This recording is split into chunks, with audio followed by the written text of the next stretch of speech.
Welcome to Ever Beyond on Wolf Spirit Radio and everbeyond.info and No Borders Radio.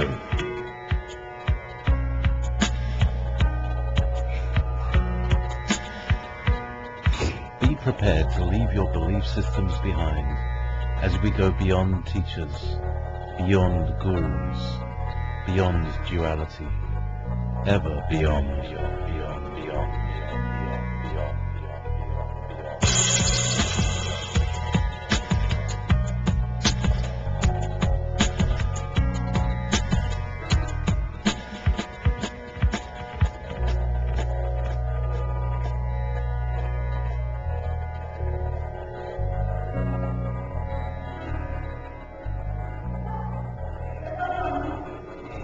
Well, extraordinary times require extraordinary circumstances and extraordinary shows. Tonight is no exception to that extraordinariness. I am joined tonight by Tolec, who's got some amazing background sounds going on just now. Oh, no, that's mine. That's you. Actually, that was one of the tracks you gave me, Tolec. That was a bit of Dick Darrell there. Great album. Love it. Okay. Some time ago. Yeah, so some time ago was when we last spoke, and actually one of I've got a co-host from Ireland here, Alan, who's he's going to be sending loads of questions. He's always got loads of questions. Like, so he says, right, the first question: where the hell has he been for the last few months? So we're going to cover all that. Tonight, I want to welcome Tolec onto the show, onto an extraordinary Ever Beyond. We need to get some words out. We need to get some stuff out. We got some news, and we'll take some questions later on. But there are a few things that Tolec needs to put out and lay on the ground and display for the world to see his side of things. Welcome, Tolec. How are you, my friend? Doing great, JP. Life is, as always, busy. But I'm doing great. Life here in the high desert is a wonderful place. It's a little cooler, and the energy here is very, very calm. Also, I can see the Milky Way from horizon to horizon. There are no city lights to obscure the nighttime view. How beautiful. How Yeah, absolutely that's beautiful. gorgeous. Where I lived about 6 years ago, I lived right in the middle of the country, surrounded by forest. You couldn't see anything, no light pollution. Absolutely stunning. You could see the Milky Way sweeping over. And here's the interesting thing. Not many people notice this, but the Milky Way is not aligned the same as the solar system. We're not aligned to the Milky Way. We're not in its kind of north-south thing. But anyway, that's another story, and we can talk about that another time. So you're in this beauty. You're in a new location, a beautiful location where you can see the stars. And do you get any blinking lights up there? Well, we not only get blinking lights, we have traveling lights. Nice. Yeah. Actually, I'm hearing some feedback from my end in terms of I'm hearing myself talk. All right. And it's Only when I've got my mic open. okay. So if we're talking at the same time, you'll hear that. But otherwise, I mute my mic when everybody else speaks. So that won't happen all the time. It will only happen when my mic's open. So you'll know that I'm wanting to speak. All right. Get back to this piece of the conversation. Yeah, I'm seeing a lot in the night sky. I had a great view of the Perseid meteor shower that happened a few weeks ago. Occasional meteors that passed across the sky. I saw one at the tail end of the Perseids. I think the last couple of nights. A horizon goes 180 degrees. Well, I saw a shooting star, if you will, that went about mid 90 degrees. I don't know, say from like almost 10 o'clock to about 3 o'clock, and a big arc across the sky. And it took almost a second and a half to 2 seconds. I was like, wow. It was a beauty. So this is the Southwest desert at a higher elevation is a beautiful place to be. So that was a big lump of stuff, wasn't it? It was big. It was huge. It was huge. I don't know how close it was, but to make that big of an arc across the sky and to last almost 2 full seconds was pretty amazing. And of course, we get with the occasional jets that fly by, the high-level jets that fly by late at night, and also some lights in the sky that move erratically that I can't explain. I'll just leave it at that. So, lights in the Yes. skies, lights in the solar system, comets, Yes. controversy. We all thought we were friends. Things have gone a bit strange. Do you want to start addressing that now, or do you want to move a little bit, leave that for a little bit later? No, I'd like to talk about it now, address it on its surface and in a little bit of depth, address my perspective, kind of draw the line in the sand, as I mentioned to you earlier, and then we'll move on and talk about more germane, important subjects. Good. Yeah. So, controversy, or how do you say it? Controversy. In Britain we say controversy, and in America you say controversy. It's like aluminium. We say aluminium. It's no biggie. Aluminium. What's wrong with that? Yeah. And Jaguar. Jaguar. Jaguar. Jaguar. Yeah. Here in the States we would say Jaguar. In any case, I normally have a very fun and playful personality, but I'm going to put that aside for a moment and address what has been said and who has said it and the realities of the situation. Some time ago, I introduced the global public, the global internet radio listening public, to Tanath of the Silver Legion. I've had great respect for her over a long period of time, and things have shifted from a good, positive relationship to something I don't understand that's coming from her and her camp. And I'll say that because Tanath and Tana, T-A-N-A-H, who is known as Sunfire, as well as Drake and some other people, had a radio show going for a while. And I started, 3 to 4 weeks ago, I started to hear about, started to hear some feedback from some people that were writing to me. And I was hearing the words from Drake, and I'm going to paraphrase because I didn't hear him say it. Nope, there's something wrong with Tolec. He's working for the bad guys. I believe he was inferring that I'm working for the reptilians now. That is certainly not the case. I've heard from a number of other people regarding Tana, T-A-N-A-H, who is also known as Sunfire. And I've heard that she believes, and Tanath believes, that I'm possessed. Nothing could be further from the truth. Now, my work as Tolec is very intense, and it's very challenging, and it's very fulfilling. But I also live an Earth life. I've got some work that I do here. Yeah, I've got some work that I do here on this planet. Or, I'm not back in my career field in the computer software industry. I'm no longer doing any international banking, but I'm doing some work so I can pay some bills. So I work a lot. And as you guys both know, in order to work, in order to think, you have to have a very clear head. And I'm fine. There's nothing wrong with me. I'm not possessed. There's nothing wrong with me at all. And I would go in front of anybody and put my hand on a Bible and say that for whatever it's worth. So that's you're self-possessed. That's the first thing I want. Yeah, that's the first thing I wanted to clear up. Is there's nothing wrong with me. I'm fine. I'm fine. I've not been messed with.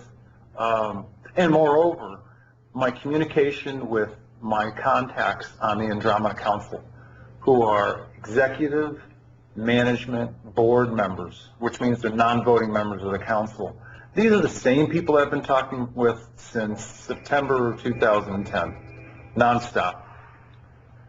And their information, whether it's right or it's wrong all of the time based on dates, they've always been consistent with me.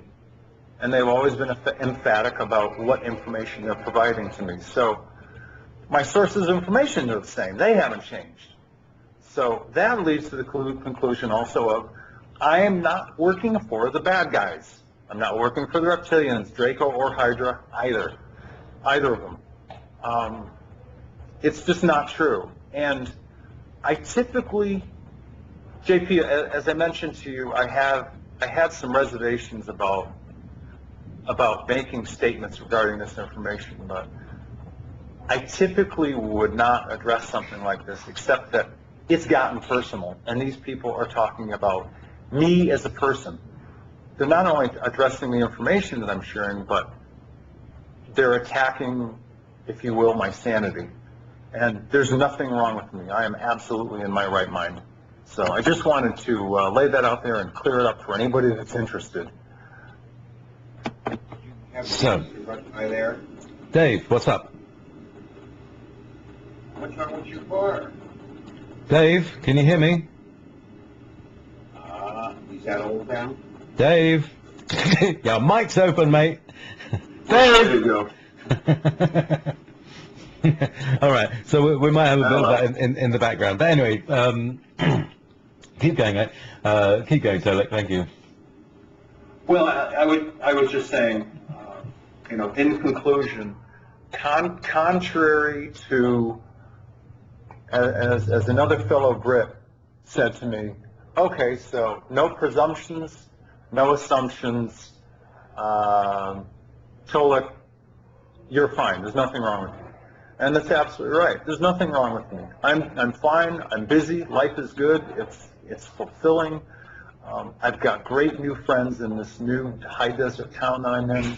I love the weather, the environment, the people that I'm meeting. I enjoy my work, and I'm still doing my Tolec work full time. So it's a busy life, and I'm doing great. So I wanted to make that statement, draw the line in the sand, and say, I don't know where you guys, Tana, Tanat, Drake, are getting your information, but it's wrong. There's nothing wrong with me. And the information that I'm getting from the Andromeda Council, from my contacts, is as consistent as it ever was. And I will continue to share what they share with me with global public, and I'll do it in a clear and concise manner as possible, all the time. And that's the end of my statement. Thank you. Thank You're you. welcome.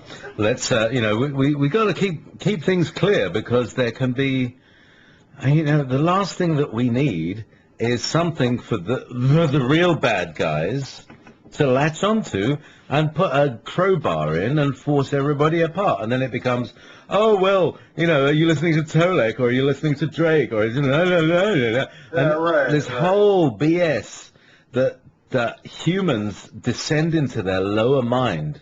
And it's an old trick. It's the oldest in the book, Divide and Conquer, and so we don't need any of that. Everybody has their own discernment. If they haven't got their own discernment and they're just flowing with what the herd is doing, then you're not really thinking for yourself. You need to apply your own critical thinking.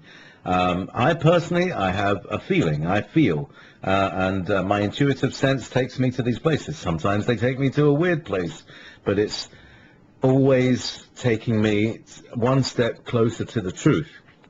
And sometimes you have to go through falsehoods in order to get to the truth. That's what, that's what our world is constructed of, falsehoods that hide the truth. So revealing the truth is often uncomfortable. People don't like it because it's ugly. It's not pretty. It's not rainbows and unicorns. It's nitty-gritty. So thank you for tidying that up. Yeah, and the heart, what people would describe as your intuition,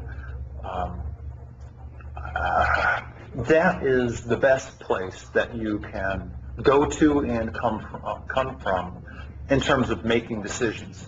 Now, am I saying forget all the facts, don't do any of your research, just pay attention to your heart? No, I'm not saying that. What I am saying is when I make this recommendation globally to anyone that's interested in listening at least, when you are about to make any kind of decision, whether it's lighthearted or very important,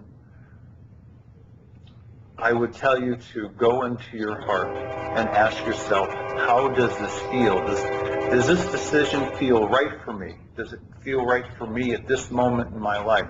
Is the information that I'm being given, does it come from a place of caring and concern or a place of love? Those are the kinds of questions that I would ask.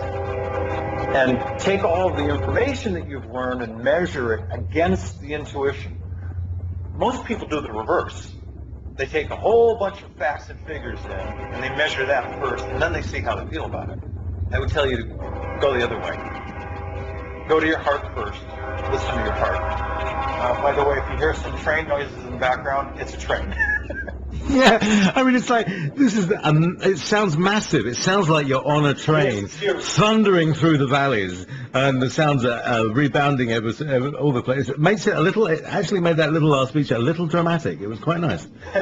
Yeah, no intent there. I'm in an old building, and yet as old and as thick, adobe walls that this is, that train permeates the town, and you can hear it everywhere. And it's the desert Southwest, and the trains have been the bastion of transportation throughout the Southwest of this country for years. So yeah, they make quite an impact. Oh yeah, well, it's a welcome sound, and it's like this, representing Third Ray, the transport and everything, and giving voice to it. So the Holy Spirit rolls. So. Yeah, there you go. And one last comment about this statement I just made. I think, as I mentioned to you, I typically would not address something like this. If people want to share the information they're learning, and the information is different than mine, that's fine. It doesn't bother me in the least. Everybody has the right to do that. What I do take umbrage at, and what I do take umbrage with, is when people attack each other, and when people make claims that have no basis in fact or reality. And that's what Drake and Tanaf and Tom have been doing, and it's been directed at me personally. And that's where I draw the line in the sand. I'm not going to allow it. I will not. And I'll tell you what, it's unusual for me to tap in the kind of strength that I'm tapping into for myself. I would certainly stand up for you or anybody else that I like and respect and make the same statement. I will not allow people to attack each other. It's not part of how a caring, civilized society lives. So I'm not going to allow it of me either. And I wanted to explain why I'm making the statement that I just made today. And I guess that's my final statement on the statement. Well, I'd like to make a small commentary on the statement, about Please. the statement, in that there is an old psychological term, for want of a better word, but it's a thing that is used. And what it is that when a personality has been dissociated, that and that means like it's been split in some way, and so like half of it is operating in consciousness and the other half of it is operating in denial, and that creates a splitted thought, split thought, and Okay. What happens is that the conscious mind sees the thing that is affecting it projected onto the outside and projected onto other people. And, you'll often find, especially when someone's really angry, they'll be telling you stuff all about you, and it's not about you, it's about them. And if you listen to what they say, and instead of hearing I hear, or instead of hearing you, hear I, and they'll tell you the whole story. I just think people need to be aware of this little psychological truism that there are So it's projections. sort of like it's them projecting what they're going through onto somebody else. Yes. Called projection. Yeah. And I mean, it happens to so many people. And you can look at any film, you can look at any conversation that real people have with each other, and you'll see projection happening all over the place. I mean, they'll look at an inanimate object and say, "Oh, isn't it beautiful? Doesn't it feel real? You know, how does my little baby feel? You know, it's just a little soft toy," but they're projecting into it. They're ascribing emotions that are actually theirs, but they can't feel because of the dissociative split. Okay. So, Yeah, I think I've encountered that a couple of times in my life. I mean, we all have. yeah, exactly, it happens all the time. Yeah. And actually, if everybody realized this, if ever you're under attack, start doing that. Start thinking in your mind, when somebody's saying you, just substitute I, and hear what they're saying about themselves, because what people say about you is actually what they're saying about themselves. End of story. What do you think, Tolec? Wow. Very interesting. Very interesting. I'll have to think about that as I start to encounter just day-to-day conversations in my life and just observe the dynamic of that and watch it happen. Yeah, particularly the heated ones, because when people are heated, they don't think right. You know. Yes. Yeah. And that's actually why, at least many times in my life, to the best degree that I possibly can, and I'm conscious of this dynamic actually. When I'm angry or when there's something that's really bothering me, I will let that anger subside, and I will let that issue that's really bothering me, and that's most of the time, the majority of the time. I slip up once in a while, and I'll wait till the heat of that issue has subsided to a manageable level. Because it's not about the fact that you're mad, it's about the fact that, all right, what do you do with that anger, and how do you treat the other person when you have a disagreement about something? It should not be in the heat of the moment. It should be later on. And that's what I do my best to do, is to address that particular topic, whatever it is, sometime later and go, hey, listen, remember when we were kind of angry at each other, or we were talking before? Here's what was going on. And you talk about it rationally and you discuss it. And that way you can avoid unintentionally hurting somebody's feelings. And I am aware of that. I do it to the best degree possible. Yeah, but it's not really about your feelings in this case, because, you know, when somebody's... What about theirs? Yeah, but it's not that they're attacking your feelings, it's that they're attacking your credibility. And that is very damaging, because, you know, you're giving out some useful information. Oh, there's my phone. Hey, in this case with Tanath and Tana and Drake, and Tana is the same person as Sunfire, they are absolutely attacking my credibility. But they're attacking me personally. That's the issue that I'm taking umbrage at. And no more. I'm not going to lay down and take it. I'm just not. No, so well, you know, and you know, that's fair enough on any level, I'd say, you know, but, you know, it's like a professional credibility thing, and there are people who are listening to the message, and propaganda can really sway people. Still, we don't want it to, but it's almost an inevitability, because the balance between being awake and making your own choices about what your emotions do, and being half asleep or being asleep, is exactly at this point. This is the where they say the rubber meets the road. How do you deal with negative sounding information about, you know, we had this guy in Britain called Rolf Harris. Yeah, and he was loved by children everywhere, and he was funny, and he made these funny songs, and now he turns out to be a paedophile. And so, you know, what are we doing? You know, do we throw out all the funniness, all the humor, every laugh that we have from this man? You know, I don't know. It's a very difficult. Do you shoot the messenger along with his message? Let's say. Yeah, that's a good question. Yeah. I know what most of civilized society would say about that issue, but I'll tell you what. Let's move on to other topics because this one could get really dicey. Absolutely. Let's raise our consciousness. Let's raise it far into the sky, into near Earth space, into solar space. And NASA has been observing a large object that has been moving through the solar system. It's curved around the sun, I believe, or it's about to curve around the sun, and it's been pictured. It's called ISON, ISON.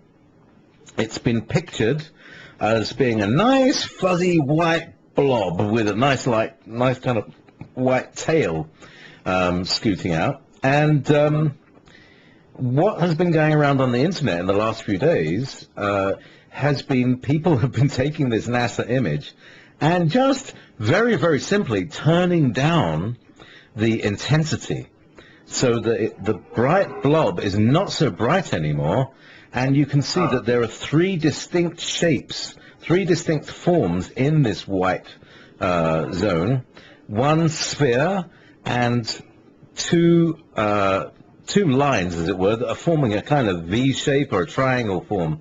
So with that, that's what people have seen on the net. People are saying all sorts of things about it. What's your reality about this? This is really interesting. I haven't seen. Now, you've listened, as we talked earlier today, I know that you listened to the video I produced. Yep. Called Comet Ison, a.k.a. Biosphere Xanthrax. And like a lot of other people that look at the internet, I tried to find some photos that said, here's Comet Ison. So I downloaded 3 or 4 photos so I could tell the story of exactly what the Biosphere Xanthrax is, what its purpose is, heading toward Earth space, et cetera, et cetera. But I had never seen an image that showed 3 objects. What I did was put together a compilation image based on what people were telling me. So I hadn't even seen anything. I just created that one image that is sort of triangular in shape, but based on what people were telling me. And certainly what the people from the Andromeda Council Biosphere were telling me about what it is and what's accompanying it, which will lead me into some discussion about what it is and what's accompanying it. First of all, it is not a Galactic Federation of Light ship. It is not an Orion reptilian ship. It is not a Draco mothership. It is a ship that is flagged under both the Andromeda Council as well as the Galactic Federation. Now, I want to draw some lines here so that people understand the difference. First of all, the Andromeda Council, and I know people have probably heard this before, but the Andromeda Council, to keep the story short, is the equivalent of a deep space, intergalactic, interstellar United Nations. It's a developmental governmental body. The Galactic Federation is actually one of the senior members of the Andromeda Council, and it's coincidentally their sort of day-to-day management company. It's the guys that run around the ships to all the different planets that do the day-to-day management of trade, sharing of cultural knowledge from all the different planets that are part of the Galactic Federation, and all of the different planets that are members in the Andromeda Council. Furthermore, these two entities are not only interstellar, intergalactic, but they are also include members from different dimensions. the third, the fourth, the fifth, the sixth, and higher. They don't ever use the words Galactic Federation of Planets. So this entity that Tana is talking about, I don't know who she's talking about. Galactic Federation of Planets is not the same as the Galactic Federation, which is part of the Andromeda Council. And the Galactic Federation of Light is not the same as the Galactic Federation, which is part of the Andromeda Council. So having said that, what is this? It is a biosphere. It has it represents 30 some odd races that are traveling inside of it. There are thousands of people working there, executive officers, et cetera, and it's joined or escorted by two large, and I describe them as city-sized because they're at least as large as the largest metropolitan cities in the U.S., if not larger, and they throw off an enormous glow. Now I'll say this, categorically, these are not cigar-shaped ships. Period, end of story. They are not.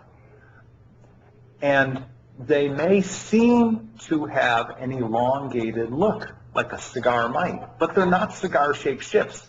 It's just the glow that these ships are throwing off at the perpendicular angle they are traveling in relation to the biosphere. When you take a disk and you put it at a perpendicular angle, which provides this sort of triangular group organization, it's going to throw an elongated glow on it. And that's all it is. As to the biosphere Xanthrax and its purpose, as I've mentioned a couple times, it is a harbinger for first contact and extensive visitation with the people of Earth. A number of people have already asked me, so Tolec, when's it going to get here? I don't know. I don't know exactly. I know that it will arrive and sort of park itself in really, really high orbit over the planet. And it will kind of be the go-to way station as the visitation starts to begin. And so you've got people like Ambassador Tonka, Vice Chairwoman Tanya, Diplomat Maka. They'll use this as a way station. The people from the 4 aligned Andromeda Council planets of Ventra, Tolec, Nicate, Retol, who will be visiting with the people of Earth when the ongoing visitations start happening. They'll be using this biosphere as sort of a way station. But it is a harbinger for first contact and long-term visitation. That's its purpose. And as I mentioned in the video, it's traveling as slow as it is so that the people of Earth, to whatever degree possible, can view it, can have open discussion about it. They can even have disagreements about it. But it's traveling at the pace it's traveling so that people can see it in almost slow motion, if you will. If you have any questions about any of this, I'd be happy to answer them. A magnificent, slow, graceful approach of our brothers and sisters from space, essentially. Well said. And, this, if this, wow. Okay, so here we see NASA, right? Never a straight answer. Nazis are still active, Wait. It's my own little pet name for them. I've heard that. That's good. Well, they've been saying, oh, look, it's a comet, and they crank up the brightness, and it looks just like a fuzzy blob, but like every other comet. It's got some unusual characteristics. One of them is that it's got this kind of blue tail that is coming off at a different angle. Is that right? If you say so. All right. Like I said, I downloaded a few pictures for the purpose of illustration and telling the story, and yes, I saw sort of a second tail. I don't know exactly what that is. I don't claim to know what it is, but what I shared with you in terms of the facts that I've learned is what my contacts from the Andromeda Council told me. Mm-hmm. A large biosphere is 300 miles in diameter, and then two very large escort ships, two primary very large escort ships that are sort of making the way. Yeah. And they're actually, this is important to voice also, they're from Procyon. Yay! Yeah, We that's have right. to Those celebrate guys. these guys. Yeah, those guys, and those are the same guys. Procyon from their home planet is Cana, Kaena, and those are the same guys that pretty effectively took out, destroyed, dismantled, got rid of a whole bunch of undersea Draco and Hydra reptilian bases. So it makes sense that you want to send these guys along. Yeah, this is like this is a victory. These are the people that liberated you. It's like not Dunkirk. What am I talking about? I can only think of the liberation of Belsen, for instance, and Auschwitz and those places. This is a victory march. This really is. Hey, they're in a V shape, aren't they? How are they? Are they going to? What's the orientation of this little thing? Do you know how it's going to be orientated in our skies? Well, the biosphere will be sitting. The only thing that they've said to me is it will be sitting in a very, very high orbit. You know, it'll look to people on Earth. It would look like a star, basically. But I do know that the people on this biosphere, this particular biosphere, Xanthrax, as well as the people on the primary Andromeda Council biosphere, I had a conversation with my contacts a couple nights ago, and the question that I asked them was a result of all this new information. And I said, because I was curious, I said, all right, I know that you guys are busy, and I know that you've been on a number 10 high preparedness alert recently. Is that alert factor still in place? Yes, absolutely. Oh, okay, good. What do you guys have on the horizon? What's next on your docket, on your agenda, in terms of the next most important event that you have to be handling in relation to what you have on your plate? And they said, visitation. I said, no, I know that's important and I know it's coming, but there are other things that planet Earth is going to go through, and you guys are going to be here for that. And out of all of those things, what's the most important item that's next on your agenda? And they said, visitation. I went, okay. It's rare that they keep it that simple. I mean, they're usually very direct in how they communicate with me and what they say. But he's like, listen, there's a lot that's going to happen on the planet, and we want you to know that the people up here on the primary Andromeda Council biosphere and the people on the biosphere Xanthrax are excited. Now I'm going to use my word. They're jazzed. They're very, very excited about their ability and the opportunity to come here and peacefully, sort of like with arms and hands open, bringing whatever knowledge and technology that they have that they can bring to bear to help the people of Earth through a whole bunch of things that are going to happen during the transition and the actual transformation of this world going from 3D to higher dimensional 4D plus. They're jazzed. They're excited. They can't wait. And so things are getting closer and closer and closer. When? I don't know. Things don't go by when. They go by the events that happen. Certain events have to trigger first, then the actual contact and visitation will take place. They stand ready to help, they're prepared, and the people from Procyon are ready and prepared just in case the remaining reptilians involved in the cabal and whatever else decide to pull anything, whether it's an overt attack or a power grab or something. The people from Procyon will take care of it.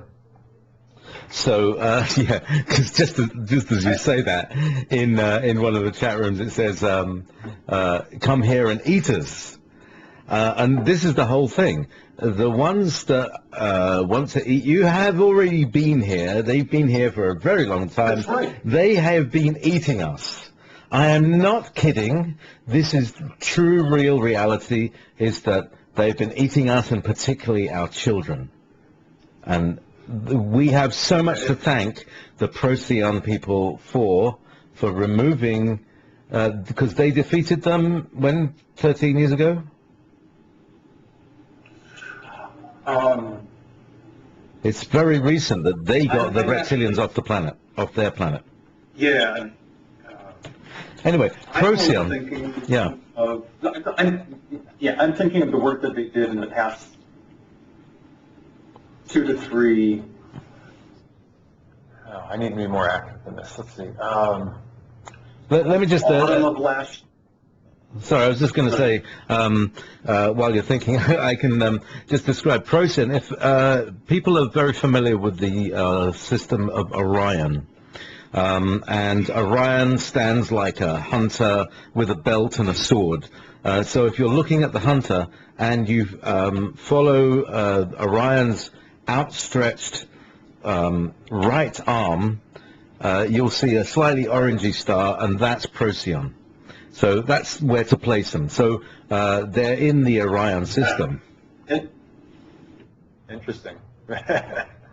Very well. As we see Orion from our skies. Yes. Of course, yeah. Yeah. But in any case, a couple of details. These are the guys that essentially took care of a large-scale reptilian presence on this planet. Draco, Hydra, Orion, Sirius B, and removed, destroyed, cleared out thousands of reptilian soldiers, of, if you will, civilian reptilian workers, as well as, I think, 2,000 reptilian officers, and I think 50 of the top Cabal high officers and high officials as well, and within the past couple of years. I mean, it was an enormous effort that they went through to clear out these bases. So these are the guys, the people from Procyon, are the ones that are escorting their ship. Should the reptilians decide that they want to cause more problems. Oh, there's a train again. Sorry. Oh, that's fine. That sounds really exciting. Yeah. And it's so America. It's pure America. That sound of the train going across the desert sands with the steam coming out the top and then just disappearing because it's a desert and it's hot. And it's so America. Anyway, I hope I've managed to cover the time that the train has had to pass, and so you can carry on with what you were saying. Sure. The other thing that you said, I don't talk a lot about this or my knowledge about this, but there are others that have David Icke. Does he pronounce it Icke or Ike? It's Ike. Ike? Okay, so David Icke has talked about this quite openly. Alex Collier, my predecessor, has talked about this quite openly. But the reptilians, when they, and there's some, it's worth going into some of the detail about this. They are, at least whatever we describe time as, in their present form of today, their natural form is fourth dimensional. It's low grade fourth dimensional, but it's like the first or second grade of the fourth dimension. And of course, understand that their form before that was 3D. So when they manifest, when they create a third dimensional organic body on this planet to have workers or to move among the population, when they're in their 3D form, since they were originally meat-eating reptilians, their 3D organic bodies that they manifest are hungry. And they prefer blood that is young and untainted, that doesn't have chemicals in it. They also prefer blood that comes from people who have been terrorized, kind of scared out of their minds. And apparently the way it works is the the adrenaline that people produce in their bodies, whenever people are in fear or in anger, creates this sort of flight or fight situation. It acts as like a synthetic drug for the reptilians, and it makes them, for lack of a better word, it gets them high. So the more adrenaline-filled blood is, the more they love it. It's strange. But it's, they're a mediator. It doesn't. Mediator. Yeah. That's it. And it's just what it is. Yeah. But here's the thing. It doesn't work out very well for us. No. Because you know how we used to say, the lobster, it's boiling in the pan and it's going bubble, bubble, bubble. It's just gas escaping from its lungs. And people who are now empathic and can hear and feel, they're feeling the terror and the screaming of this poor little lobster as it's being boiled alive, That's right. And we used to, that is the same attitude that they have to us. Isn't that right? That's right. Yeah, we're just I think as Alex once said, we're just a consumable resource. And Alex was very careful about his words. He said, we're just a consumable natural resource. And I think he might have said, well, they eat us just like we eat cows, no different. And that's how they think of us. The reptilians think of us as dumb animals. That's right. So that game's going to end. They're going to get kicked off this planet once for all. This is our planet, nobody else's. It's a bit like Animal Farm, isn't it? And hopefully it's not going to end up like Animal Farm, because that's the way they want to slant it. But and here's the thing: we need to get to a point of inner peace and relationship within humanity. But we've been whipped up into such a frenzy by the reptilian race because we taste better. For God's sake! I mean, where do you go with that? It's like, okay, how do I deal with this predator in front of me?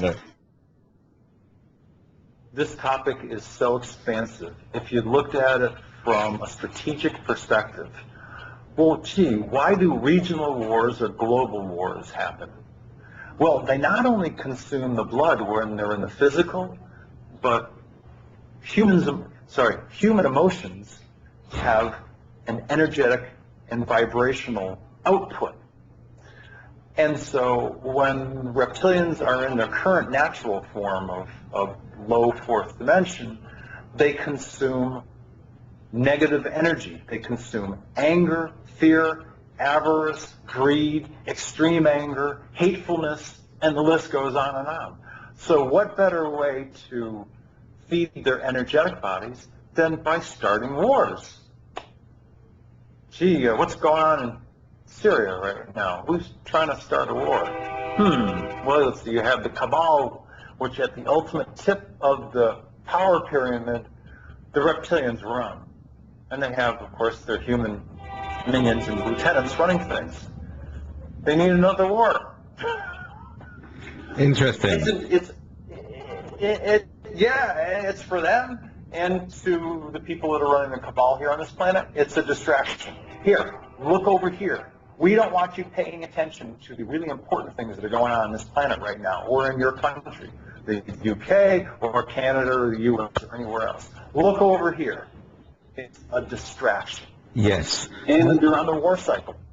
War and rumor of war. They pulled out of Iraq. Yes. Yeah, absolutely. So they're on the war cycle. Time to start a new one. I just want to nip back there. One of our listeners in the chat room says, I wonder if we taste like chicken. And actually, I would say that we taste more like pork. More like bacon. They probably make bacon from us. Well said. Oh, anyway, meanwhile, let's go. That's right. Tracy says burning flesh smells like pork. So, yeah. I think reptilians might taste like chicken, though. Not a fun. it's not a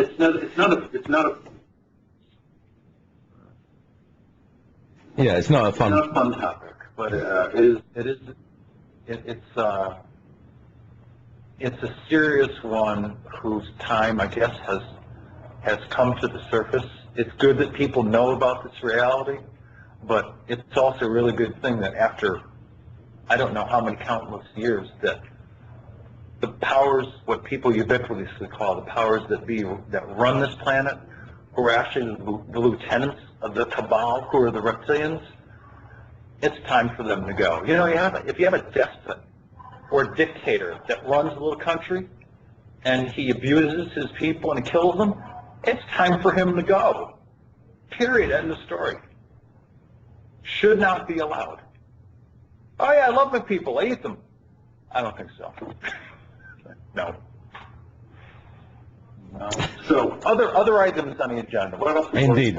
Rather than us being on the dinner table, actually, here's one of the things. Food. Yeah. Now, I have a feeling that a lot of the plants that exist elsewhere in the galaxy actually exist on Earth as a seed planet. But will there be interplanetary and intergalactic trade opened up now, which means that I can buy some Procyanese cheese, or maybe some Procyanese parsley, just like something really harmless that's not gonna need quarantine or anything. You know, herbs, spices. You know, I like food. You know, we all like food. Is there a kind of surely? Yeah, it's got to be. I mean, it would be ridiculous to imagine that the world isn't like that. Absolutely. There's a somewhat long answer to this, but I'll try to be as concise as possible. After some period of time,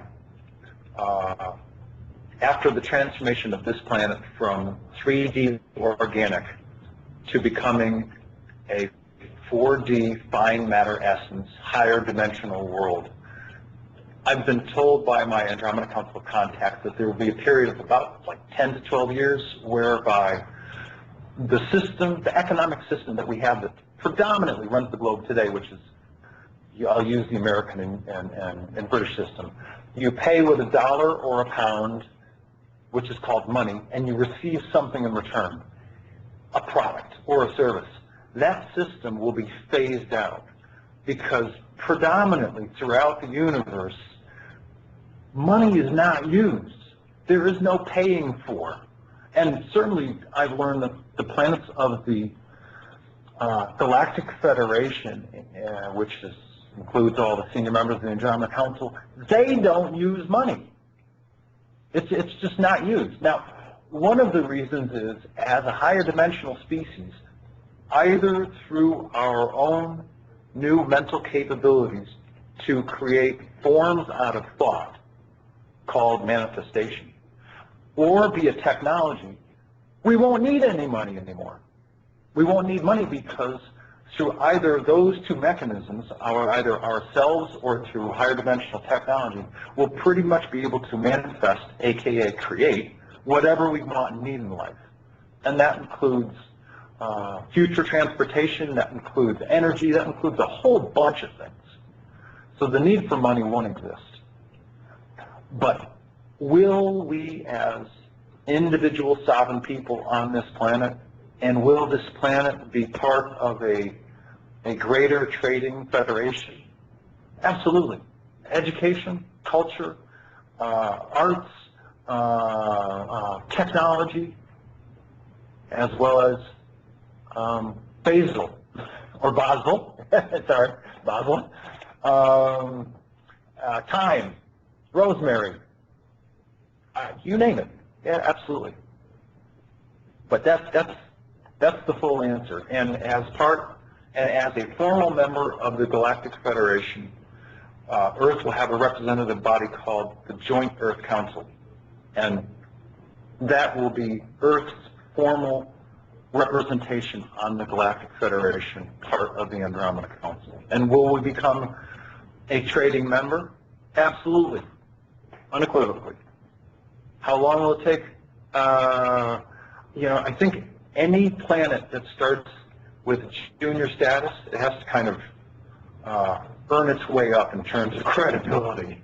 So, it's going to take us a little bit of time, but we'll get there. Okay, so we mutts on this planet are a resilient race of people, or many races of people. And this woman's comment about this planet being seeded is absolutely accurate.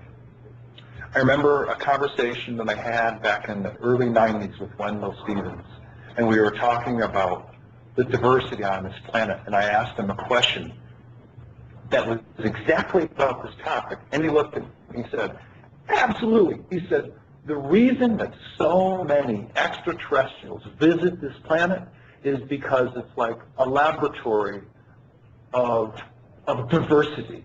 He said, there's more diversity on this one little blue planet than any other planet. Moreover, it's almost like a microcosm of the whole organic universe. Almost anything that can be seeded has been seeded here. And so, have there been some ships coming back here and saying, we need some palm trees, we need palm oil, or whatever the products are? They've likely come back and taken a few seeds and taken some things that they've run out of. That's certainly possible. But that was his explanation. He said, this is like a diversity lab, a biodiversity lab, a big one. There's more diversity here than anywhere else in the universe. I was pretty astounded because I was a kid back then. It was like early 90s. So I was like, wow, eyes wide open. yeah, but this is something that the Earth people need to know. That this is why the Earth is so special. And we can look at this. We can also, for various reasons, I had to visit Cyprus a few times. This little island in the middle of the Mediterranean. And I believe this is one of the residences of what they call the gods, what I call the the intergalactic criminals, and the criminal cabal as they were then, and they were known as the Titans and the Olympians, and they lived up the mountain. And Cyprus has more varieties on the island of every other plant than elsewhere on the planet, which kind of really, like that area, Cyprus, Jordan, all these beautiful places that are being bombed to desert, that have already been bombed to desert before. Guess, the Sahara doesn't really have to be there. It's because of a nuclear war that happened there thousands of years ago. That's where we get the deserts from, isn't it? So, wow. We have all of these. Yeah, I mean, it's something to think about, that we're like we're Mad Max. This Mad Max world is Earth now. And it's only now we're all being able to join the dots together and say, hang on a second, right, yeah, we've just been blasted for thousands of years. Our minds have been fragmented. We can't remember anything, and we just keep doing the same insane things because there's one big piece of the puzzle missing. Yeah, we're in a war. We're in a war zone, and that's what's the problem. Right. Yeah, there are so many factors that affect people's lives, including the outside influence of, and whether people like this reality or not. And I know it's a difficult one to even consider, much less accept, is the topic of, if you will, a hidden or invisible reptilian race, because the natural form is 4D, which people can't see. A reptilian race which is bumping up energies, or rather maybe manipulating energies for their own purposes to get people angry and pissed off and agitated and confused, which all of those emotions have an energy reading which the reptilians love to absorb. They absorb energy, just like when they're in their 3D form, they absorb blood. That's hard. That's a hard topic for people to consider, but the reptilians are just one of the problems. The other problem is that we as a race, and the only comparison I can think of is that of like a third or fourth grade child. I don't even know if we're that high up. We are extremely, and I'm talking globally now, we are extremely immature, both emotionally as well as spiritually. What age is that, Tolec?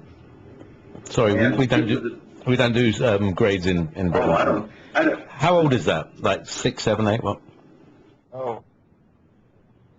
Yeah, 9, 10, 11. Okay, so. But we're like children. We're like emotional children. At least the bulk of people on this planet are very much like emotional children who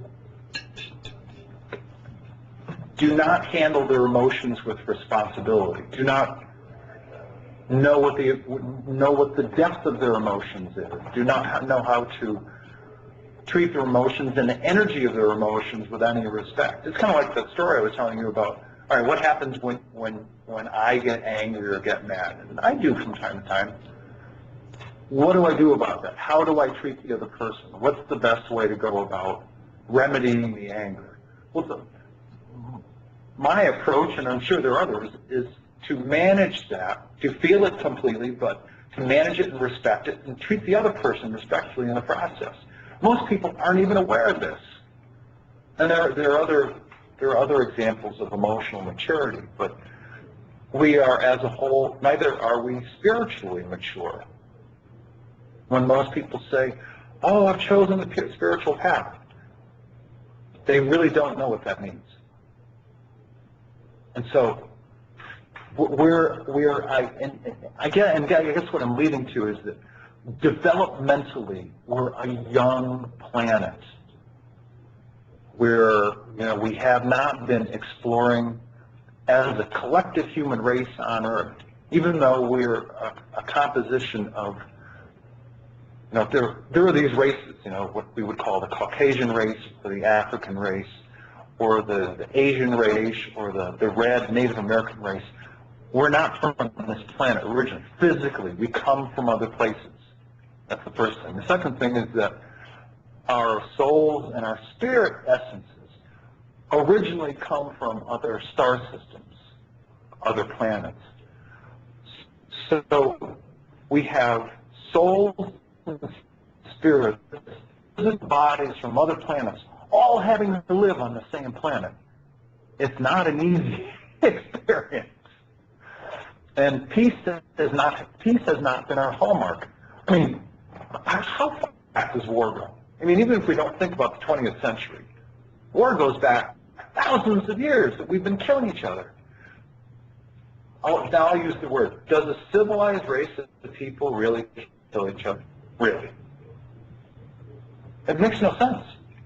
It's one of the reasons why we're not emotionally mature. Do civilized people attack each other? No.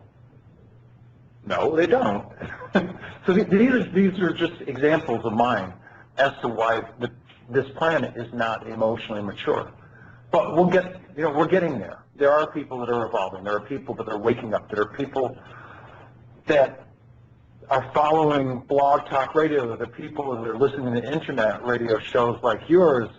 The planet is waking up. Consciousness is waking up more today, and in the past 2 or 3 years than it has happened in a long, long time. But we're still a young, immature planet. Good. We'll get there. Yeah, I think. Looks like we're getting there, kicking and screaming, but we'll get there. Yeah, I mean, one of the things that Some of my humble thoughts. The way that Europeans have been thinking about the way America has been behaving in the last couple of years is also indicative of that same sense of like, you're such a young country and you're behaving like a badass teenager, going around stomping on the world. But now we realize that, this is a possession. They are possessed. The American government is possessed by an evil spirit. That spirit we call the cabal. And we know that it also has higher dimensional sources and drivers and what's the word, informing spirit. So That's right. So there's many reflections that we can look at, so if people are saying, how can I can't really relate to what you're talking about. Yes, you can. There's many ways of relating to this situation. The universe is a fractal, and the ancient words were as above, so below. Which means that we're part of a fractal omniverse. It's not a universe, it's not a multiverse, it's an omniverse. It's everywhere all at the same time, blinking in and out of existence 22 trillion times a second. We're spiraling through space, the whole flat Earth, flat universe. Everything's it's popping up into 3 and 4 dimensions as in our minds now. We're starting to see in 4 dimensions. To imagine a cone moving through space and rotating, that's 4th dimensional thinking. That's right. So, Right. But even the concept of light is far greater than I ever imagined. I was having just kind of a ad hoc, quiet conversation with Mark Kittle within the past month and a half or 2 months. I don't remember exactly when, but we were just kind of catching up. And he said, Tolec, he's like, I was having a conversation with my Andromeda people, my celestials that I talk to, and we were talking about the nature of life. I said, oh, okay. He said, I asked them about the amount of life throughout the universe, his kind of words. And he said, or rather they said, Mark, do you realize that the amount of life that permeates the universe, 99% of it is not organic? Anyway, what? life. That means that only 1% of intelligent sentient life is like that permeates the known universe that all of the higher dimensional people are aware of. Whether you call it universe, omniverse, or multiverse, for the sake of this conversation, I'll say universe. They are telling him, these higher dimensional celestials are telling him that only 1% of life represents organic physical life, like you and I have down here on this planet Earth. There's dirt, rocks, water, buildings that we see. That's organic life. 1%. I said 99% of life is higher dimensional. It's like, Mark's like, it's in the trillions. He said, and moreover, a lot of those life forms don't even know we exist. We move at such a slow pace, it would be like trying to track an ancient turtle crawling across the ground. That's how slow we move in comparison to them.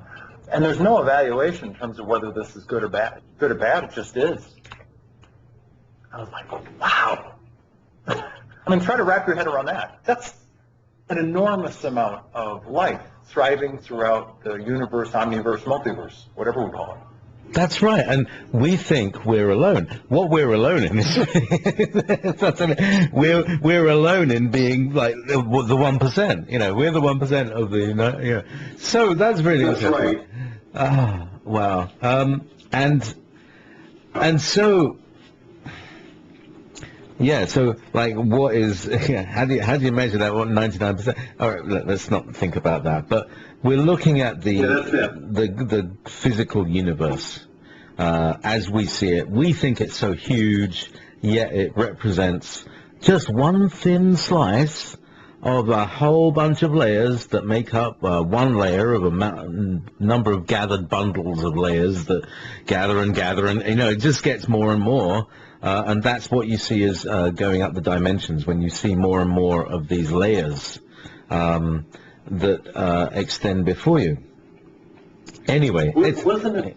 Go on. Who was the writer that passed away recently?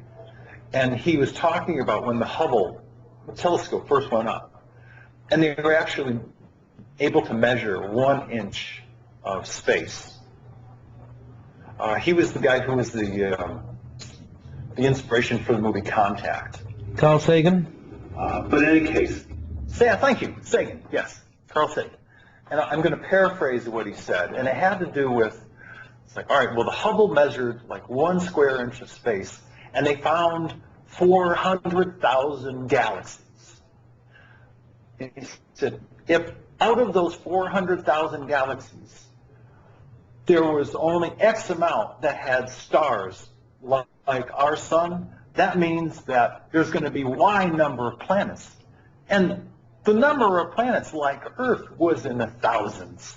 I honestly don't remember what the number was, but it was in the thousands. And interestingly enough, today, if you fast forward and take that concept from when Sagan said that back when, 20 some odd years ago, to today, isn't it interesting that within the past, 2-3 years, certified scientists, PhDs, are saying, wow, there are all of these super Earths that we're finding, used to be beyond our range. We're finding these large Earth-like planets, Gliese 6346, and a whole bunch of others that they're just discovering. Well, how about that? Or they already had a space program that had already gone out and found and discovered and made contact with these other people on these other planets, and that they were just saying that, maybe one day, but it's already happened. Do the council ever talk about the secret space program? No. Those are not questions I ask them about. But I have a good friend by the name of Jim Nichols, who's still in Tucson, and Jim has extensive expertise in this topic. And he talks about General Twining, Colonel Philip Corso, and a whole bunch of people that knew about a space program that was setting up bases on the moon and Mars well before NASA ever put its foot on the moon with the Apollo program. As a matter of fact, today, the space program that is not spoken about is called Space Command, and it's operated underneath the label of the 4 areas of defense for the U.S., Army, Air Force, Navy, Marines. Each of them have a branch that's all part of the militarization of space. And I think it's called U.S. Space Command. And nobody ever talks about it. Why? Well, because nobody talks about it. It's run secret. Yeah, it's a secret. That's why nobody talks about it. That's what secrets are. These are things, except we talk about it on Ever Beyond, because very few people realize that we're here, but those who do, they're the good ones. If you wanted to talk at length about the secret space program, Jim Nichols we got to talk to. Absolutely. Jim Nichols. All right. I've got a good and rather penetrating question here that has just come out of the chat room. Sure. And it's a very good question because, it's a question that I myself ask of many, many people. All right, and this is from Scorpion. He's saying, how does Tolec know he's communicating to the council? He might be controlled by the Velons, Archons, or Tavistock Institute. How would he know? to what? Did you I get... might be controlled by what? By the Velons, Archons, or Tavistock Institute. The Tavistock Institute were the people who influenced Eileen Caddy and the Course in Miracles people, That's called voice-to-skull technology. But you don't have, just this voice in your head. Do you want to just briefly outline your connections and how you know that they're solid? Okay. There are a lot of aspects to this question and the story behind the validity, but okay. In no particular order. The gentleman who I met back in the late summer of 1993, who took me back in time 3 times, I safely left this planet, went back in time, flying to this planet, if you will, 3 times. He gave me directions to go south of Tucson, meet him out in the desert, he picked me up, we took a trip, we went back in time, we watched the family. I did this 3 times. He picked me up and he dropped me off safely every single time. Would somebody who's trying to control me do that with no agenda? So I would ask that question. He's the same gentleman, interestingly enough, he's the same gentleman that I met again and have met a few times since then, back in September of 2010. Said, well, you remember when I picked you up? Yeah, I do. So, well, here's my real job. This is what I do every day of my life. I'm the commander of the Primary Environmental Council Biosphere, and of course, many, many questions later comes all of the information that's available on the Environmental Council website. I have met in person Vice Chairwoman Tanya. I have met Diplomat Maka. I have met Ambassador Tonka. I have been on the Andromeda Council Biosphere myself physically at least 3 times that I'm aware of consciously, and probably a whole host of other times. I have seen untold numbers of diplomats coming out of meetings, and I was even involved, you're going to love this one, I was even involved in a group picture one time. They're like, come on, all you guys, some guy standing there with a 3D holographic camera taking a picture of all of us that were coming out of a meeting.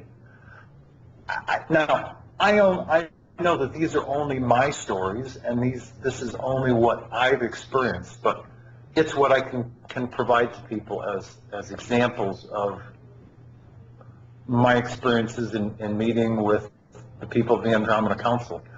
The other information that I can provide that might have some validity for people is I can't make I've got a good imagination.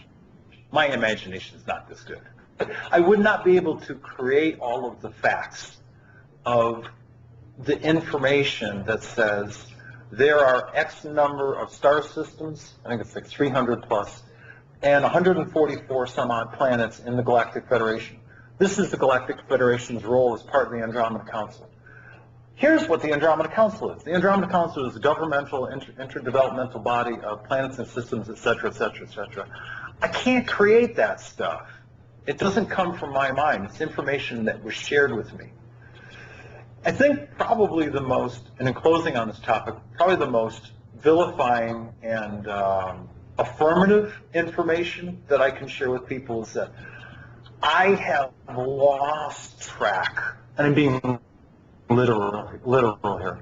I have a number of times that I learned some specific piece of information by contacts, and I've heard that same information confirmed 2 or 3 days later by a completely different, third-party, disinterested source, somebody who's come to me and said, hey, Tolec, I just heard that, or I've been thinking that, or I've learned that. They come forward with some information that matches exactly what I've been taught from the Andromeda Council. And I've only learned this information from my Andromeda Council contacts. And I'll always look at friends of mine and go, aha, confirmation.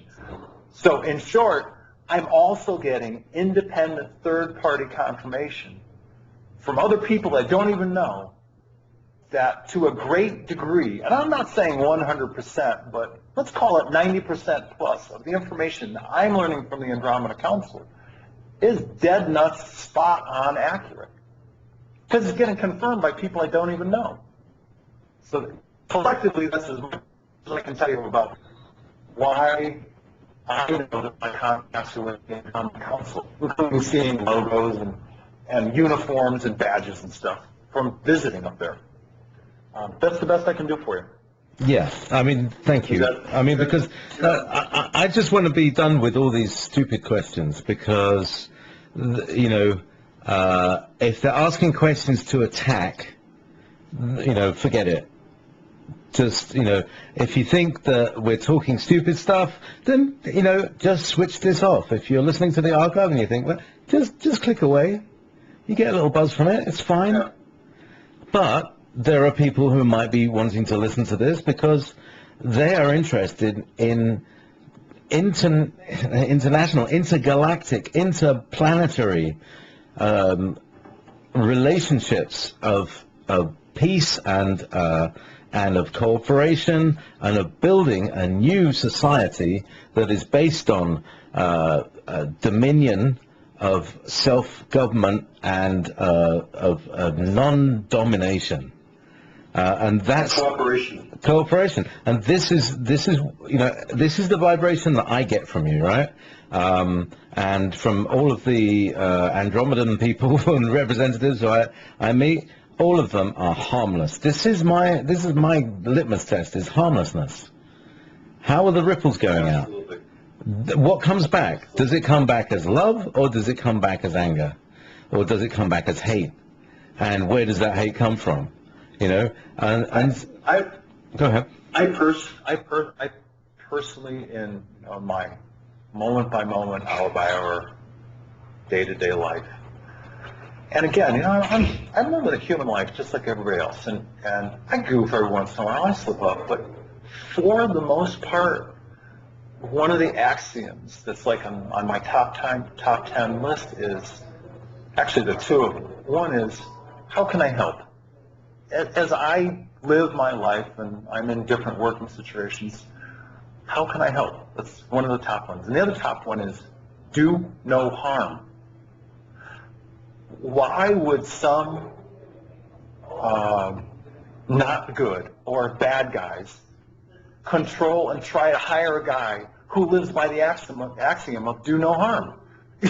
That's contradictory. It makes no sense at all. So, no, I am who I am, and they've hired me to do this job, and I'm going to keep doing it to the best of my ability. End of story. If they want to get rid of me, they can do that. But I'm just going to keep doing this Tolec job to the best of my ability until it's time that I'm supposed to do something else. And it is work, believe me. It's a lot of work. Yeah, and okay. So there's the other question is, you've got a name, you've got a real name, and that you know, it's just a thing. It's not so important. It's actually to protect his family and his working colleagues and his working relationships. Imagine if you know, you're working with some guy, and he's teaching you, and you're giving him credibility, and suddenly you find out he's working for some space aliens. How do you think he's going to go down? So that's why it's a stupid question.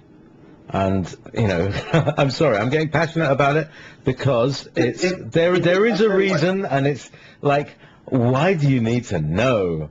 And if you wanted to meet the guy and have a conversation, I'm sure I can connect you, and you can have a private conversation if it was okay with him. Okay, so sorry about this, but on you go, Tony. I tell you what, if it were strictly about me, if I was one person on this planet who had 0 family members and no friends, you know, just an isolated guy, I might consider going, oh yeah, this is my name, this is where I live, come on over and visit, we'll talk anytime. But I'm not that person. I have personal family members. I have parents. Well, I have sisters. They have families. They have kids. I've already had one guy try to blackmail me and go after my family, my personal family members. I'm not going to allow it. It is not going to happen. My work as Tolec is my responsibility, and therefore my private life is my private life, period. And that is the end of that discussion. And I'll tell anybody everything that I know about what I learned from my contacts in the Andromeda Council. My private life is my private life, and that's where it ends. Next. Yes, and I think we really should leave that at there because let's not get heated about it, but that's where it's at. Okay, No. so we've got some more Next. some more questions. Sure. And okay, and this is again a question of how do we know whether the thing? Okay, so is the Andromeda Council aligned with the Christ? What's the relationship with the being that they call the Christ? Well, because in my youth I was raised Roman Catholic, I know what they're talking about. They're talking about the persona of, whether you call him Emmanuel, Yeshua, Jeshua, or Jesus Christ. I can tell you this, based on some conversations that I've had regarding spirituality with Tonka, Ambassador Tonka, the spiritual ambassador, and the ambassador to the Native American people, for that matter. We talked about the beliefs of the Andromeda Council, and they absolutely believe in a universal, all-pervasive, benevolent energy source that permeates the whole universe. And whether people call this creative energy source creator, God, the source, the one, and there are a whole bunch of names. The names are endless for God and or creator. They absolutely believe in a creator. And that's been their position from the beginning. So that's my formal answer to that question. Now, I don't know if that is equivalent to Christ consciousness, but that's been their answer.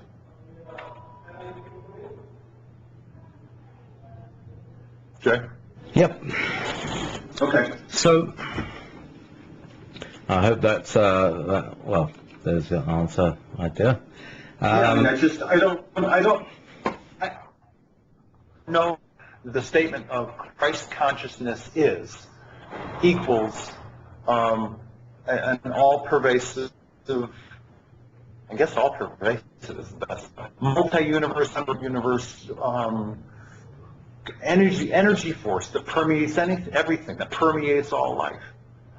I don't know if that exists at the same level of Christ consciousness, because I'm not in that sort of New Age way of measuring things. I just don't know. So, I'm ready for the next question. Good. Let's keep going. I mean, these are hard questions, and oh yeah, this is a good one. Did the guest feel love from his ET friends? How did it feel? Stroke look. How does love feel? Well, yeah. How does love look? Yeah. I mean, are they touchy-feely? Do they give you hugs? What does it feel like to be hugged by an ET who's like 7 foot tall? I mean, there's so many questions about the actual personal experience that I think that would be a valuable thing for you to paint a picture of for the audience, in order to get, this is your personal experience.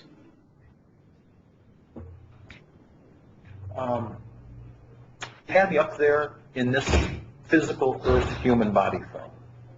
So I visited in this body. I've also been up there in my original form, and I have some deep knowledge about this because, as I say to my friends, to friends of mine, I'm a pain in the butt. I just keep asking questions. And so what I've learned about my own origins, my own spiritual origin, what that means is, many years ago, a long time ago, approximately, I don't know, like 1,100, 1,250 years, something like that, my soul and spiritual essence was created in the location of the Tegeta star system, which is one of the main stars of the open Pleiades star cluster, also called the Pleiades constellation. My original soul and and spirit essence is from the planet Dakota. The Tegeta star system has, which is their sun, has 4 planets: Dakota, Pella, Vira, and Era, if I'm pronouncing those right. And Era is actually the planet of the woman who was called Sannyasi from the Billy Meyer contact case. So my original soul and spirit essence comes from the planet Dakota, which is the planet of origin for many, many, many of the native peoples, specifically Native Americans here in the U.S., as well as other peoples.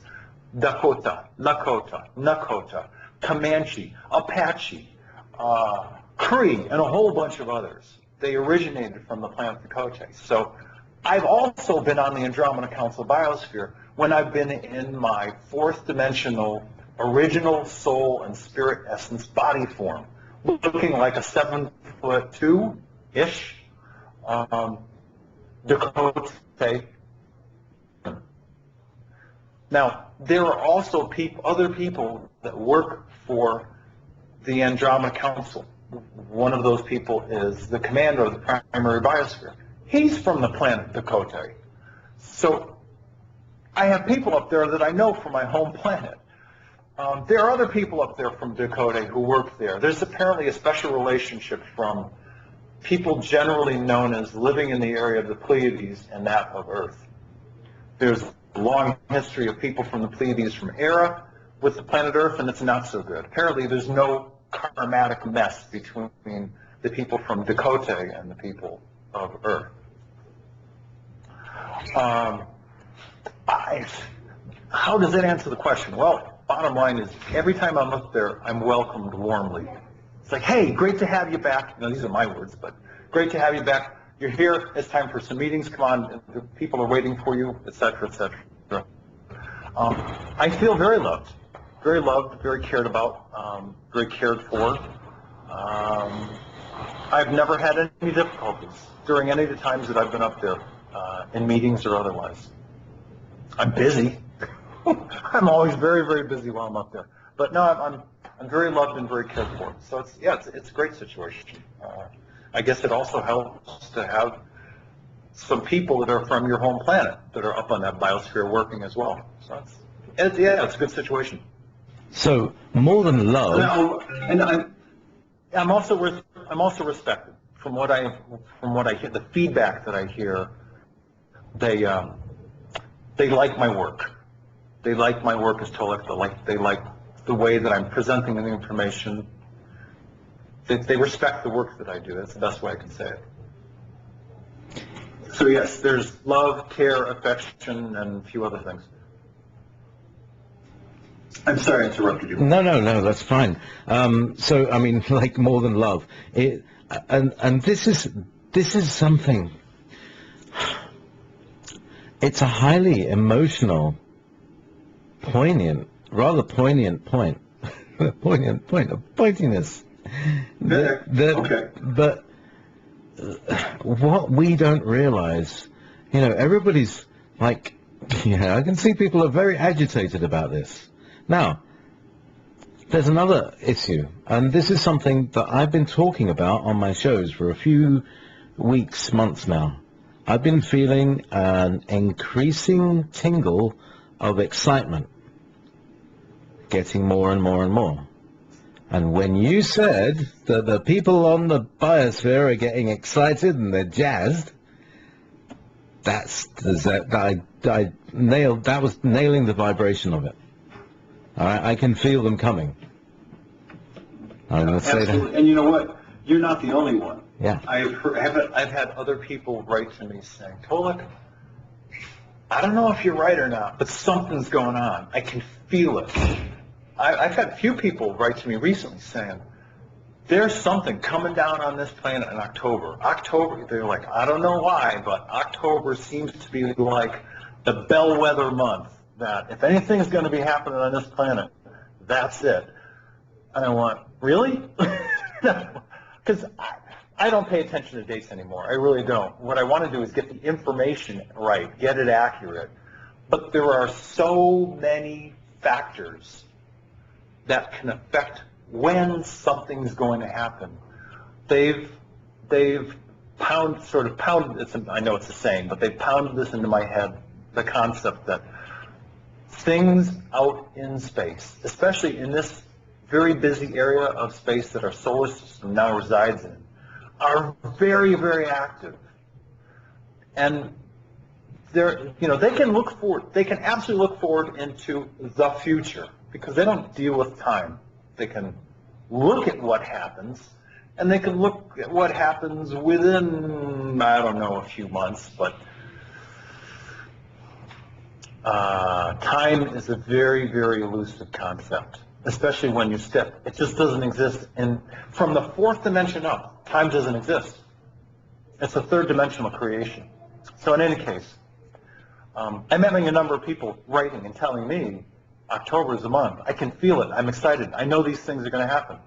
So, okay, well, that's interesting, but we'll see. We'll see. You're not the only one that's excited. There are a lot of people who are feeling it. Yeah. I think it's actually kind of good that in this regard, I'm kind of neutral. I almost have to be in order to keep the information that I'm getting, on a factual, even keel. Because what I do is I just try to report what I'm hearing, what I'm learning, in the most concise, visual, and textual way possible. I'm just trying to provide it as accurately as I possibly can, without getting excited about it. So it's actually kind of good that I'm not emotionally connected to what's going on. At least the best degree that I can be. That's great. Still, people. Sorry. Yeah, no. This is the thing. See, it's like. Yeah, I just try to be balanced. Of course, and like I'm saying, I'm feeling this sense of excitement, and I'm not sure where it's coming from, and I don't have anything to pin it to, so I'm just putting it in the mystery excitement box. Something's coming. I don't know whether it's good or it's bad. I don't know whether it's fear or excitement, but there is tingling. I wish. And I'm getting there's an F-16 coming over the top of me on the way to the local airbase. Yeah. Go ahead. I wish you could have seen the perplexed look on my face when they said, oh yeah, the people on the primary Andromeda Council biosphere and all the people traveling on Xantrax, they are very excited. I went, really? It's one of those, really? I went, yeah, they're really excited because they've been preparing for this moment in the evolution of your planet for a long, long time, but especially recently. Remember that we are now on a high alert preparedness level. We're on the number 10, the highest level of preparedness that we can be, because things are happening on your planet, and very, very in the near future, we're going to be involved. We're going to be involved helping the people of planet Earth with all of the different transitions and with the transformation of your world. We're going to help to the greatest degree possible. Okay. And we're excited. Okay, so here's the thing. I'm like, okay, great. Here's the thing, though, Tolec. There are a lot of people who have been beaten, badly traumatized, and over and over and over and over and over again, we've been disappointed. Oh, it's going to happen then. Oh, it didn't happen then. Yeah. Certain events, may have happened within a time period, but because people are so fixed to the clock, Yes. then they'll not see that there was a prediction. People expect a prediction to be true to a clock. That only happens on Earth. That because Earth is ruled by this thing that we call time. That's the mechanism by which we are ruled. Do you not understand this, people? Right? Because it's events. It's what my guides have called accretions. One thing has to be accreted before the next layer can go on. That sounds like me speaking. That's exactly, and I've been pretty consistent with this explanation for at least, like the past 4 or 5 months. I've been telling people, it's not about when. Please understand that things happen throughout the universe, not based on when, but by certain events happening first that trigger other events that trigger other events. That's how things happen. There's nobody standing there with a clock going, oh, okay, we said we... It doesn't work that way. It just doesn't. So it's funny to hear you tell it, because that's the same story I tell. It's about events happening that trigger other events. The other thing I think people ought to know is that underneath the surface of this earth, there is a lot going on that people can't see. There's an enormous amount of magma and lava flowing. There's enormous amounts of disruptions. If people only look at the USGS website, and I know that I've said this before, and there are other ones as well. There's what's called in Europe the EMSC website. The number of earthquakes and the level and magnitude of earthquakes, it's sort of, and every time I look, which is only like once every 6 or 7 days, it's kind of off the charts. And it's almost like a connect the dots game, because the whole Pacific Rim of fire is almost lit up. And it's almost all connecting. North America, Asia, Europe, down to Australia, and it's starting to connect down in South America as well. So it's like, that's right, there's nothing going on, everything's normal. Okay, then why is the USGS website and why is the EMSC website showing so many earthquakes along what people might consider to be ley lines or grid lines, energy lines around the world? What's the answer? That's right, there's nothing going on, no change happening. Planet's not evolving. Right. So, this event, okay, so, and again, there was a question earlier on that dovetails in at this moment. Oh, and by the way, we won't take call-in questions. We'll just take the text chat. We've got plenty of questions to answer. It looks like, we could easily go on another 3 hours. But, I've got schedules, you've got schedules. Thank you for coming on at this short notice, Tolec. And, well, it kind of works out for everybody. It's good fun. So, thank you. The question that came up before was this biosphere and the Procyon people and all the other people are here for the event of the planet evolving, us along with it, and therefore them along with it, with us too? Is that part of the plan? Wow, good question. I would imagine that the people who are already fourth dimensional, fifth dimensional, sixth dimensional, in their natural form, they're going to go through a bump up in vibrational output, and in terms of who they are. But see, what's going on is, without getting into all the philosophy of what's going on, this solar system, it's not only planet Earth, this solar system, including this planet, is now located in an area of space that the energies are higher. In concert with that concept is also the concept that this is the moment of our evolution. However it's come about all of the years, this is the moment of our evolution on this planet and of this solar system. It's an interesting question. I actually haven't asked that question in terms of will the people who are traveling here be affected by the shift from 3D to 4D of our planet.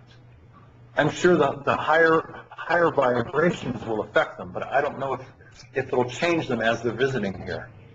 Some of them are 3D people. Many of them are 4D and 5D people that will be manifesting 3D bodies that they can visit. The people, as an example, which is a completely different reference point, but the people that live on the planet Nihohia, which is traveling with the dwarf star called Tacoma, when they get into position somewhere in and around the planet Venus, they will go for the I do know emphatically that they will go for the transformation. They will go from being 3D organic people into becoming 4D higher dimensional people. That I know for sure. I've had that explained a number of times. That's the best answer I can give you on that one. Yeah, because this is one of the interesting things. This is the thing that I've been waiting for, which is the event of the, it's like, I don't know, will we all go up in one big flash and everything's different, or will we not even see the flash? It may be an X-ray flash, we never know. Gamma rays, could just suddenly everything would be, different, or suddenly nothing changed.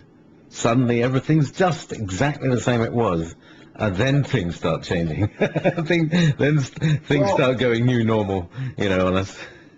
I think that in terms of our planet today, I know we probably can't see it, but there are probably aspects of this planet that are already vibrating at a higher level, at a higher frequency rate. But based on what I've learned about the fourth dimension, or as the fourth density, as some people call it, or other dimensions, is that things are different. First of all, it's not an organic existence. It doesn't have density and mass like we experience it. It's not slow and dense. It's a faster vibration. It's not based on carbon. It's based on crystalline molecules and atoms. So it's a complete, from what I've learned, and this has been verified by, and I learned this after, I learned this information in terms of the acknowledgement that what I was learning is consistent with what other people are learning. I heard the same information, roughly, from David Wilcock and Nassim Harriman, a couple of months after I learned it from my Andromeda Council contacts. They talked about when you start to move molecules and atoms at a faster rate, they start to turn transparent, and they're no longer organic in nature, they're crystalline. And I went, yeah, confirmation, this is great, because these two guys, independently, just confirmed what I learned a couple months earlier.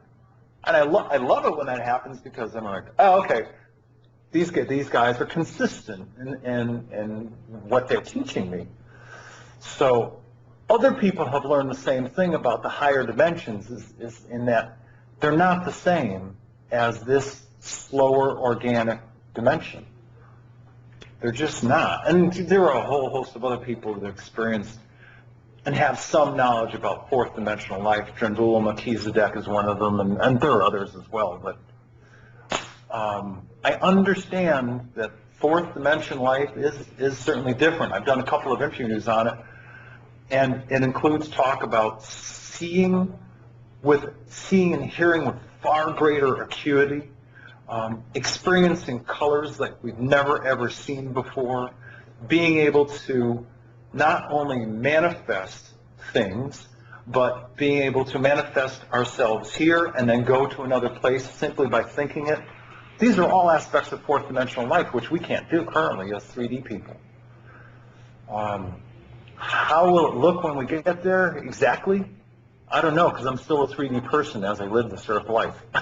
I can tell you physically what it looked like as a 4D man from Dakota, but I don't have any other recollections of how that looks on the Andromeda Council biosphere. I just know that I'm busy, I go to meetings, and I'm down here back on Earth when I'm done. But yeah, 4D life, there are many, many aspects of 4D life that are radically different from 3D, but I understand it's going to be a lot of fun. Life's going to be a lot easier for us. That much I do know. A lot easier.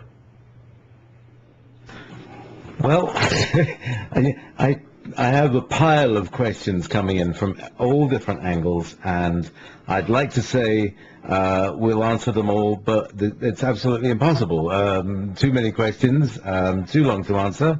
As you can hear, Tolec likes to be in-depth about his answers and complete. Yeah, sorry. No, that's fine. That's your Ray package, and that's why you have that energy in order to deliver your message, and I understand that. And some people are jumping up and down, and sort of take a deep breath, everybody. Just chill. Yeah. Just take a chill Just pill. information. Right. Yeah. And I'll tell you what, if you would like to extend this another half an hour or so, I'll give you the time. It's not a problem.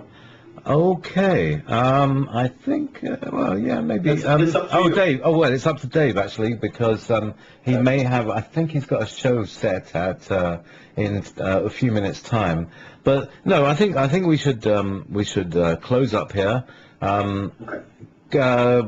Quick, if you can give a one-sentence answer, for instance. Project Bluebeam, is it likely to be implemented? The fake alien invasion. Okay. All right. Thank you. Here's my answer. It is, I won't say probable. It is possible. It is possible that the leaders of the cabal, which are reptilian, as this planet goes through its transitional periods before the transformation to 4D, it is quite possible that the reptilians and their soldiers and minions will possibly launch either an overt power grab in terms of any number of governments, or an outright attack. And or simply hey, we're here, we're coming to save you, coming to save your planet. I don't know exactly what it will look like, but they may try any number of means to fool and coerce a number of people. If it happens, the people of Procyon stand ready to shut the reptilians down once and for good. Next question. Thank you very much. Because, these are the things, because that's what they said. Bluebeam would be the thing that would get in the way of the credibility of the true visitation. Right. So... that's why the two escort ships from Procyon. It's like, listen, we're here, we'll take care of this issue. Yeah. Yeah. Okay, so the biosphere... It's got a kind of parking date. There's going to be a time when it comes by, and it's going to be over the northern hemisphere somehow. Or is it going to be visible from all the planet? Is it like, obviously it's going to be stationary, so the planet, when it rotates at night, will see it, yeah? Oh, sure. From what I understand, to the people of Earth, it will look like a star. I mean, it'll glow brightly like a star or a planet. If you look up in the night sky, Venus glows brightly. Let's say maybe it'll look like a Venus kind of object. Okay. So it might be blue, mightn't it? Okay, sure. Yeah. I'm sure. Just thinking. Anyway, this is lovely. So I'm just checking on all the last sort of chat rooms to see if there's any questions. Yeah. So we've been programmed. Who is the head of the reptilians, or do they have a god? Wow, interesting question. I'll tell you what I know. I understand that they are in a closed evolutionary loop. Their spirit vibration is such that it keeps going, it's circuitous, keeps going round and round and round. They keep doing the same things because they're all about control and manipulation. Do the meat-eating Draco, Hydra, Orion, and Cirrus B reptilians have a god? I have no idea. I've never, ever heard anybody ask that question or talk about it. I just haven't. By the way, as a clarifying statement, I also do know that there is at least one reptilian race that is peaceful. They have an ambassador. He's brilliant. He's intelligent. He's wise. He's calm. I wouldn't call him warm, but he's certainly intelligent. And if you liken reptilians to dinosaurs, there were, of course, meat-eating dinosaurs and seaweed, swamp-eating dinosaurs. This particular race of reptilians, they're vegetarians. They've never even eaten a piece of meat in their life. They have no interest in the human race on Earth at all. I mean, other than the fact that we evolve and grow up and become a contributing member to the greater galactic society of planets. They have no interest in us. So, but a reptilian god, I've never heard that concept. Nope. Interesting, interesting. So, we're still on track for the January 2014 fourth dimensional stepping out into the world kind of day? Yes, transformational shift, January 2014. Okay, good. Message from Tracy, love to Tolec, wonderful to hear him again. Yeah.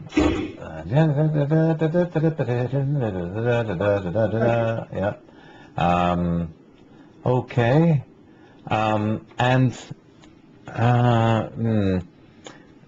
Yeah, so anything else that you can help people with preparing for the event? This is a great question. And the answer is really simple. To the best of your ability, live your lives. Go to work if you're working. If you're lucky enough to have work these days, go to work. Do your job to the best degree possible. I know people screw up, including me, but love your family, love your friends, spend time with your family and friends, spend time with the people that you care the most about. Do small acts of kindness. Just do nice things for people because it's a good thing to do. Yeah, be kind and gentle to people. That's about it. Everything else, this whole transformation and the transitions that will take place on the way to the transformation to becoming a 4D world, we're gonna get some help. We're not alone in this thing. We're gonna get some help, and things will happen as they're supposed to. So, don't sweat the details and just be good to your family members and your friends and enjoy your life and enjoy the ride as it happens. That's the best thing I can say. It's funny you say enjoy the ride. I've just been seeing a thing about Alex Jones being actually another version of Bill Hicks. Enjoy the ride, ladies and gentlemen. This has been a special Ever Beyond show. Thank you very much for joining us. I'll be on Revolution Radio in a few minutes, a couple of hours' time. Thank you, Jay. Thank you very much. Good night. Bye.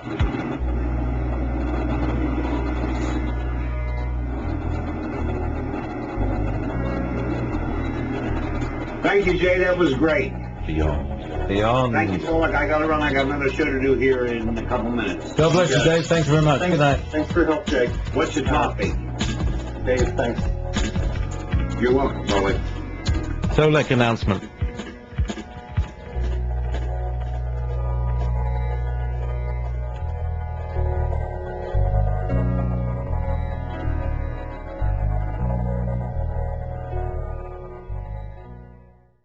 It's a long, long way from